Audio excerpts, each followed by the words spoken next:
Assalamualaikum warahmatullahi wabarakatuh. Waalaikumsalam warahmatullahi wabarakatuh. Bismillahirrahmanirrahim. Alhamdulillahirabbil alamin. Wassalatu wassalamu ala asrofil anbiya wal mursalin wa ala alihi wa sahbihi ajmain. Amma ba'du. Selamat sore pemirsa setia Smaruna TV dimanapun Anda berada, dan selamat sore khususnya siswa-siswi SMA Barnawati. Semoga kita semua diberi kesehatan oleh Allah Subhanahu wa taala. Amin amin. Jumpa dengan saya Faikur Rahman di acara yang sama, yaitu Ngabuburit Online bersama SMA Barnawati. Acara yang khusus dilaksanakan pada saat menjelang berbuka puasa untuk menambah ilmu dan wawasan bagi kita semua tentunya. Untuk tema yang akan saya bawakan yaitu Birrul Walidain. Di sini sudah ada Ustadz Ikhwanul Kiram SPDI. Assalamualaikum Ustadz. Waalaikumsalam Faihur. Sehat Ustadz ya? Alhamdulillah sehat. Nah, Faihur sehat ya? Alhamdulillah Ustadz sehat. Nah, untuk materi sekarang Birrul Walidain akan dijelaskan oleh Ustadz Ikhwan. Monggo Ustadz. Baik, terima kasih Faihur. Bismillahirrahmanirrahim. Assalamualaikum warahmatullahi wabarakatuh. Waalaikumsalam warahmatullahi wabarakatuh. Bismillah, alhamdulillah, assalatu wassalamu ala rasulillah, la hawla wa la quwata illa billah, amma ba'du. Rabbi syrah li sadri wa yassir li amri wahlul 'uqdatam min lisani yafqahu qawli. Qala Allahu ta'ala fil Qur'anil Karim, a'udzu billahi minasyaitonir rajim. Bismillahirrahmanirrahim. Wa qadha rabbuka alla ta'budu illa iyyahu wa bil walidaini ihsana. Shadaqallahul azim. Para pemirsa Smaruna TV yang berbahagia, terutama anak-anakku, siswa dan siswi SMA Barnawati yang berbahagia. Alhamdulillah, pada kesempatan kali ini kita bersama-sama diizinkan oleh Allah Subhanahu wa taala untuk bertemu kembali dalam forum ini, dalam majelis ini. Mudah-mudahan kita semuanya, keluarga besar SMA Barnawati, selalu dalam kondisi sehat walafiat, dilindungi oleh Allah Subhanahu wa taala. Dan mudah-mudahan kita semuanya mendapatkan hikmah, mendapatkan pahala dengan acara yang seperti ini. Baiklah pemirsa Smaruna TV yang berbahagia, pada kesempatan kali ini seperti tadi yang sudah disampaikan oleh Faihur, bahwasanya kita akan membahas mengenai birrul walidain atau disebut dengan berbakti kepada kedua orang tua. Pemirsa, anak-anakku yang saya cintai, kita insya Allah merasa memiliki adanya orang-orang terdekat di antara kita. Ada orang di mana seluruh hidupnya itu dicurahkan, dilimpahkan kepada kita, di mana di saat mereka sedang bersusah payah, tapi di lain sisi kita juga berjuang. Di saat kita sedang di sekolah, ada orang yang sedang susah payah membersihkan rumah, memasak di rumah, menyiapkan segala sesuatu untuk kebutuhan keluarganya. Di saat kalian mungkin sedang bercanda gurau, di saat mungkin kalian sedang makan di sekolah, di saat mungkin kalian sedang fokus belajar, ada orang yang sedang berkeringat cucuran untuk masa depan kalian semuanya. Itulah anak-anakku yang saya cintai, ibu dan bapak kita. Tidak ada manusia yang lahir tanpa ada kedua orang tua. Mereka ada bersama kita. Oleh karena itu, semangatlah berjuang untuk menggapai masa depan, untuk cita-cita kita semuanya. Seorang muslim prinsipnya adalah bagaimana caranya agar kita bisa bahagia di dunia dan juga bisa berbahagia di akhirat.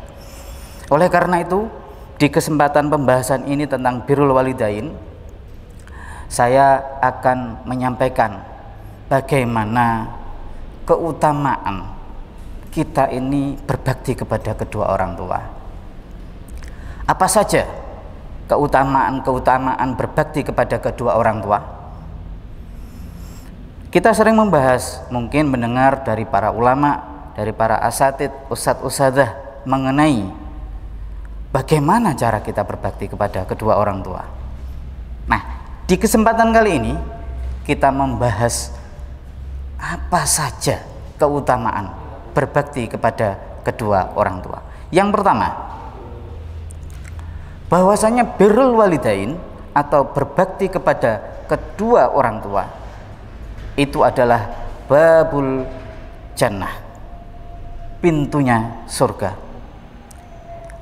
Ibnu Abbas berkata bahwasanya nanti ketika di akhirat ada tempat yang namanya al-a'la, yang namanya a'la atau atas. Tempat apa itu? Yakni tempat yang berada di depan pintu surga dan di atasnya neraka. Tempatnya bagi siapa itu?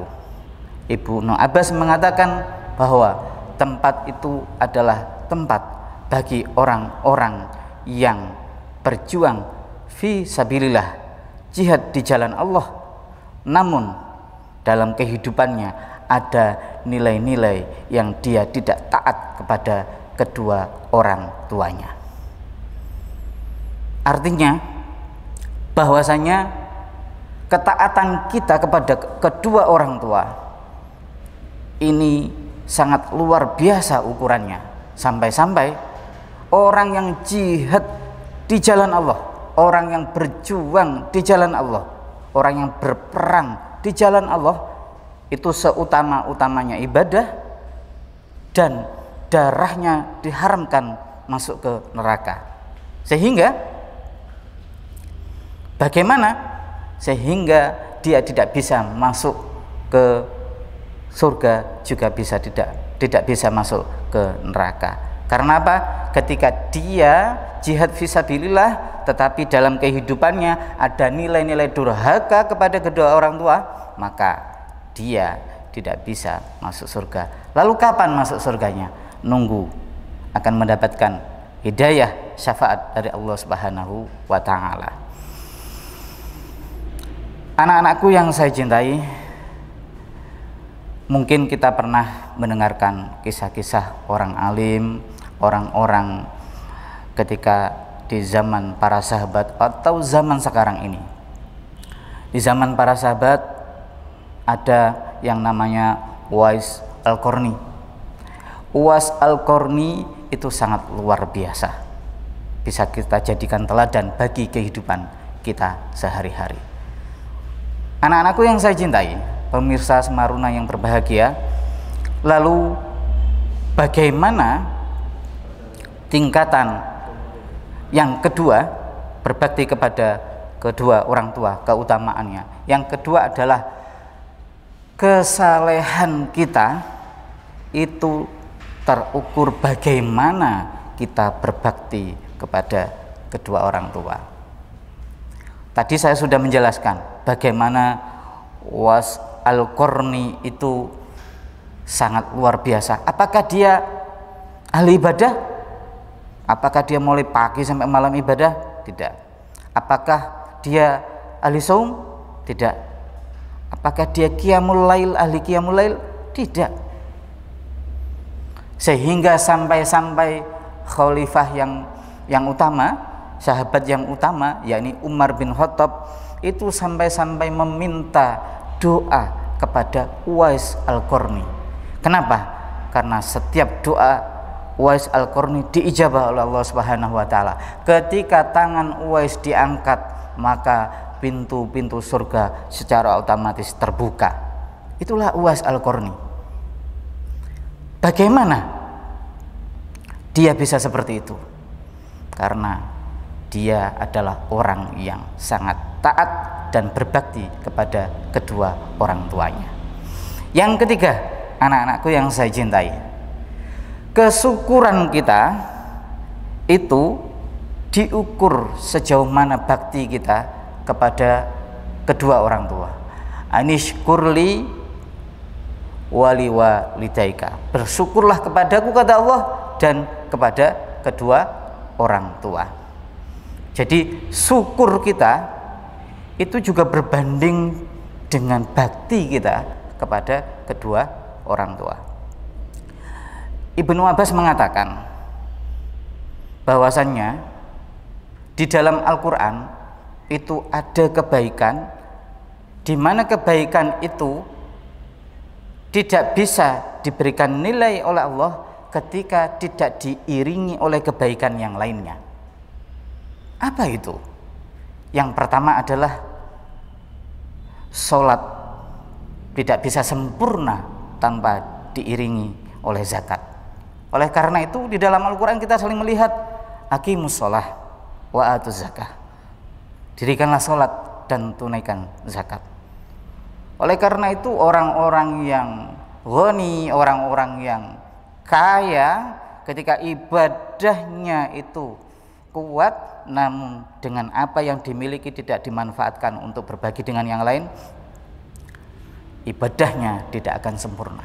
Yang kedua, di dalam Al-Quran ibadah yang tidak sempurna ketika tidak diiringi oleh ibadah yang lain. Apa itu?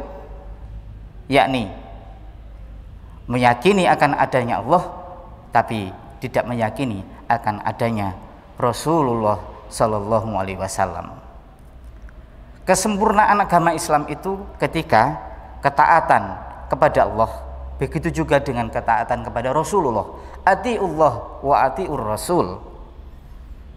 Bisa jadi ada agama lain yang mengakui akan adanya Allah, tetapi tidak mengakui akan adanya Rasulullah Sallallahu Alaihi Wasallam, sehingga tidak sempurnalah keimanannya.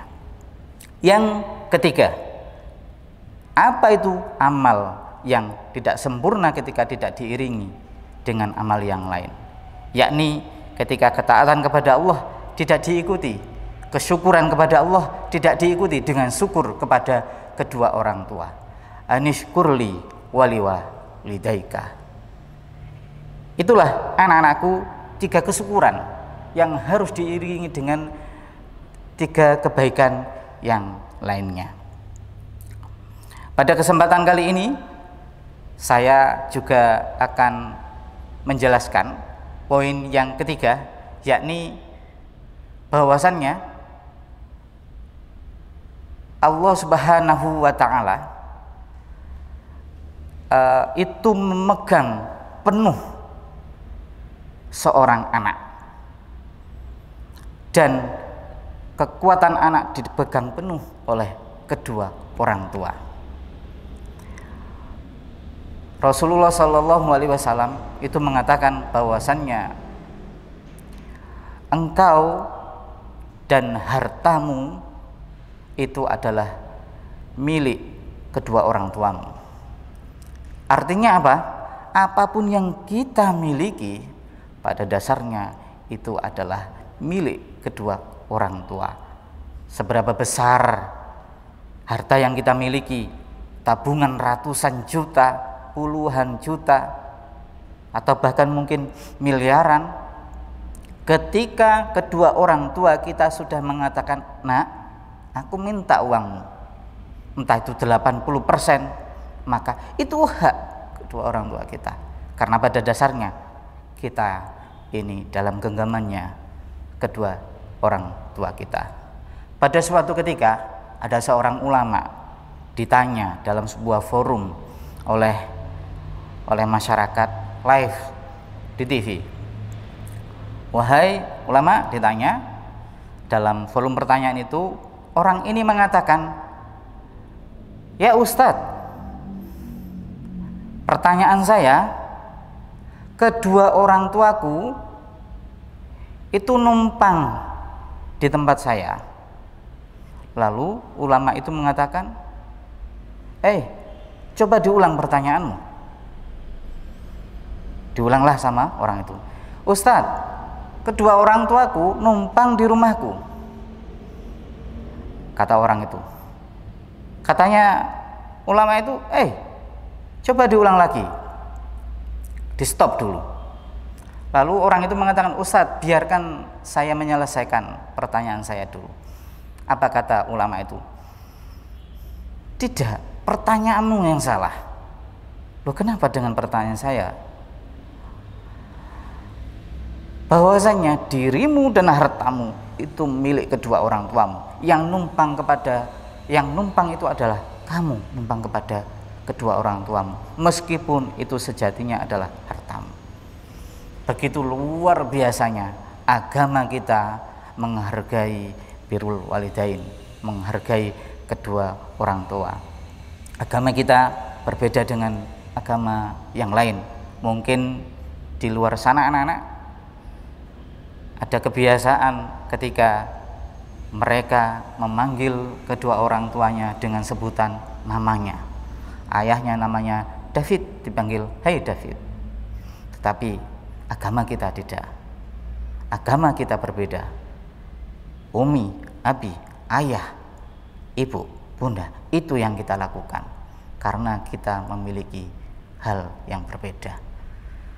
Anak-anakku, pemirsa Semaruna TV yang berbahagia, ada orang yang sangat berharga bagi kita semuanya. Oleh karena itu, jikalau ayah dan bundamu masih berada di sampingmu, peluklah mereka, peganglah mereka. Ada saatnya di mana kesedihan yang sangat luar biasa. Dunia ini akan tampak berbeda ketika di saat engkau menaburkan tanah di atas makam ayah dan ibumu, anak-anakku. Oleh karena itu, sebelum dunia ini tampak berbeda, ketika mereka masih ada di samping kanan kirimu, taatlah kepada keduanya. Janganlah kau sampai mengatakan kepada keduanya. Janganlah kamu menjadi anak yang durhaka. Gunakan kesempatan untuk berbakti kepada keduanya. Jangan sampai engkau menyesal di mana engkau merasa nanti dunia ini tampak berbeda ketika ayah dan ibumu sudah berada di liang lahat dan engkau tidak akan pernah menjumpainya di dunia. Demikian anak-anakku, pemirsa Semaruna TV yang berbahagia, mudah-mudahan kita bisa mengambil hikmahnya. Terima kasih. Assalamualaikum warahmatullahi wabarakatuh. Waalaikumsalam warahmatullahi wabarakatuh. Begini Ustadz, Ya. jika tadi Ustadz menjelaskan tentang keutamaan berbakti kepada orang tua, Ya. sekarang saya mau tanya Ustadz, bagaimana caranya kita berbakti kepada orang tua Ustadz? Oke, terima kasih Ya, Faihur. Ustadz. Bagaimana caranya agar kita berbakti kepada kedua orang tua? Di awal tadi saya sudah sempat membacakan surat Al-Isra ayat 23, wa qadha rabbuka alla ta'budu illa iyyahu wa bil walidaini ihsana, dan berbuatlah baik kepada keduanya dengan baik. Artinya, jika ayah atau bundamu masih berada di muka bumi ini, masih hidup, maka berbaktilah kepada keduanya. Janganlah sekali-kali engkau menolak perintahnya. Itulah minimal. Tidak mungkin kalian sebagai pelajar mungkin sekarang kalian memberi sesuatu yang berlebih, terutama ekonomi. Tapi saat yang seperti ini kalian seorang pelajar, taatilah segala perintah-perintahnya. Insya Allah kedua orang tua ini memerintahkan kita kepada hal-hal yang baik, tidak ada yang mengajarkan kepada kita hal-hal yang mungkar. Selama perintahnya itu dalam memegang teguh agama Allah, maka laksanakan. Pantang menolak perintah kedua orang tua kita. Taati segala perintahnya. Itu jika keduanya masih hidup. Bagaimana ketika keduanya meninggal atau salah satunya? Maka ada amalan yang tidak akan pernah putus. Salah satunya adalah yakni doa anak soleh. Jadi jangan khawatir anak-anakku, meskipun ayah atau ibu sudah mungkin berangkat diambil oleh Allah Subhanahu wa taala, bukan berarti titik bakti kalian putus, tidak. Masih bisa. Doakan keduanya. Doakan agar mereka diterima di sisi Allah Subhanahu wa taala, diterima di surganya Allah Subhanahu wa taala. Insya Allah, mudah-mudahan tidak ada manusia yang abadi. Nanti kalian semuanya bertemu dengan ayah, ibu di akhirat kelak di tempat yang abadi. Seperti itu Mas Faikur, ya, mudah-mudahan bisa diambil hikmahnya. Terima kasih Ustaz Ridwan sudah dijelaskan. Sama-sama. Begitu teman-teman, jika kita berbakti kepada orang tua, jika orang tua menyuruh kita ke pasar misalkan, jangan dulu kalian bilang sik mah, langsung. Betul, langsung laksanakan. Iya. Jadi siapapun yang seperti itu, stop seperti itu, langsung kerjakan ya teman-teman ya. Itu tadi yang sudah dijelaskan oleh Ustaz Ikhwan, sekaligus menutup pertemuan kita hari ini. Bila ada salah kata, kami mengucapkan maaf yang sebesar-besarnya. Akhir kata, wassalamualaikum warahmatullahi wabarakatuh.